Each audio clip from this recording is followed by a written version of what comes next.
Okay, Rory, a very big week for Irish cycling. It certainly has with Martyn Irvine's 2 medals. Caroline Ryan was very unlucky today and she got a 5th earlier in the week, and of course the Giro launch yesterday. So great week, yeah.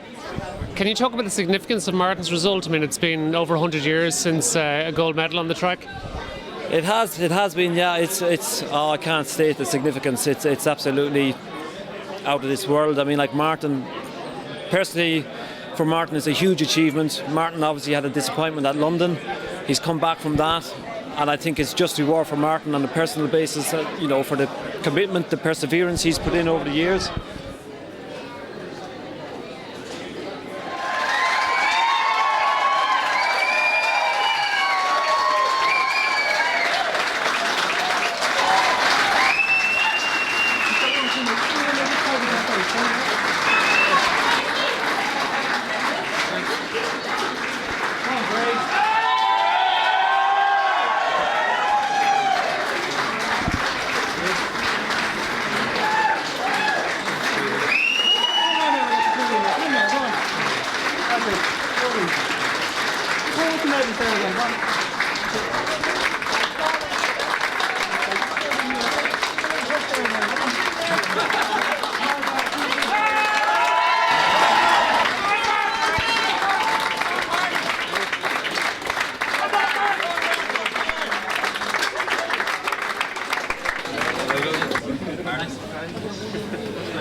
Can I hide somewhere? I only knew that it's been 100 odd years since there's been an elite meals medal won on the track, and I'm just delighted to be that guy that's done it. I've kind of been on the circuit the last few years, racing away, and it all paid trumps this weekend. It was great. It just all come at once. Yeah, first off, I won the silver in the pursuit, which is kind of something I like, and then the scratch race was immediately after the final. I actually won it outright, so I got a gold and a silver in like 1 hour.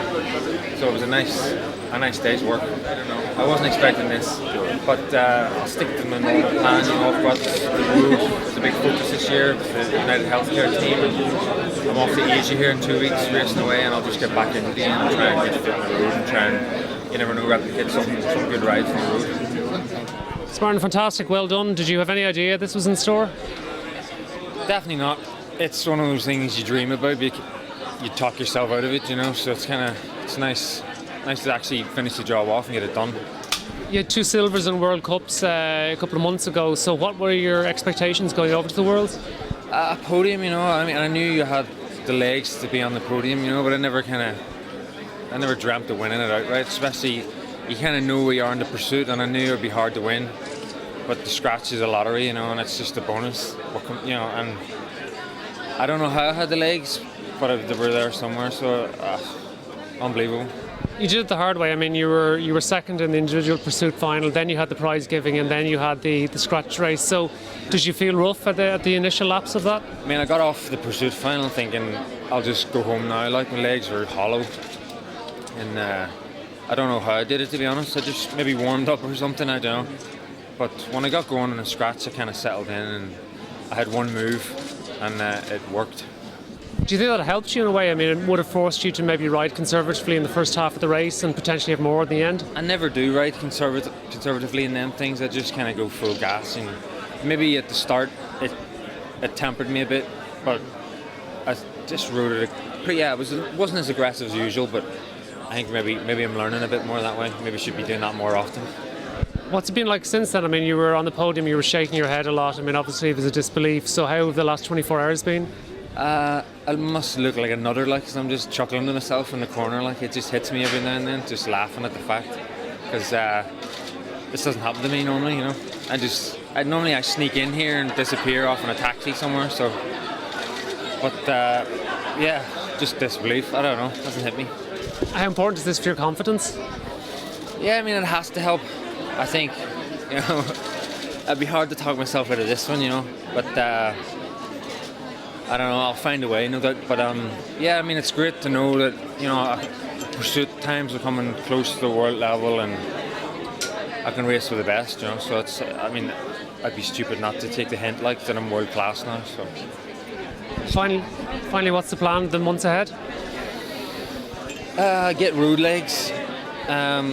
United Healthcare have invested in me, so I need to turn up and show them what I can do. You know, it's a different ballgame, the road side of things. So I'll just look forward to that, getting fit. The team's already very happy, though. You're the first ever world champion from that team, and they've I mean, my phone is jammed from emails and messages and tweets or whatever, but it's all good from the team. You know, they seem to be delighted, and that's a good way to start the year. From our point of view, from Cycling Ireland, it's a great boost. You know, we are applying to the Sports Council for high performance funding, and this shows what we can do with very little money. If we had more money, and God willing, if we had a velodrome, what could we do? Does this potentially give leverage to push for a velodrome, do you think? Well, it won't hinder an attempt to get a velodrome, put it that way. So it's certainly of advantage, yes. Is there anything in progress with that? I know there was talks before about a velodrome a couple of years ago, and they fell through. So what's the current situation? Well, the current situation is we're looking at the prospect of putting that velodrome in Tala, in a disused industrial facility. But also with Abbottstown, which is the government sports campus, there is a drawing for the velodrome, but that has probably given the financial situation of the government a couple of years down the road. Okay, Grace, you've seen Martyn go from a guy that was battling, was getting good placings, but now is world champion. So how has that been in terms of a mental transformation over these last couple of years? I think, I don't know, he's a different person than the guy that I met, say, 4 years ago. Like, he's gotten so confident, like, in terms of his race, and he still doubts himself. Like the night before his pursuit, he's still like, oh, I'm a bit chubby, or I'm not the way I want to be. Like, but that's his perfectionist side, so he'll always be like that. But I think, like, his confidence, like, he's just come on so much, you know. I think he's definitely believing in himself anyway. I think getting to the Olympics was massive for him. But then I think he got such a kick in at the Olympics, he had such a bad time that it brought him right back down to square one again. Then Glasgow was another high. So I think it's just all a bit of a roller coaster, a bit of a curve, and I think he's just developed so much over the last 4 years. Like. Do you think the Olympics was down to maybe peaking a tiny bit too soon? Was that the issue? Yeah, I think that he was overtraining, and I don't think he was getting enough rest in between his training. His rest wasn't like proper deep sleep, like. So I think that was a massive thing. Like, that really affected him. How's this been for you? I mean, experiencing this whole thing. What's it been like the last 24 hours? It's a bit crazy. Like, I don't have any words for it whatsoever. I don't have words for it. I just think it's phenomenal. Like, I don't think it'll sink in for a good while of what he's achieved. But I was so proud watching that race. Like, it's the best scratch race that I've ever seen. It's amazing. Like, he fought to the last and gave it every last ounce. So proud. Like, brilliant. Finally, how will you celebrate?